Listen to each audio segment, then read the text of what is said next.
ឆ្នាំចាស់ផ្លាំងឆ្នាំថ្មីសូមតទូលអ្វីនៅជោគជ័យល្អជួបតែមានកុំក្រវៀងចាពីទុកចេញអត់អោនឲ្យគ្នាគោរពស្រឡាញ់នាំនៅក្តីសុខរ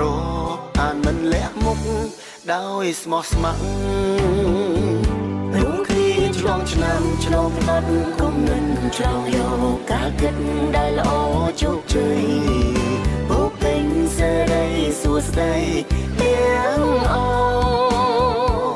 ក្រការចងរាយរយសូនសោតទួលយកវិញជោគជ័យឥតខ្ចោះសម្រាប់គ្រប់គ្នា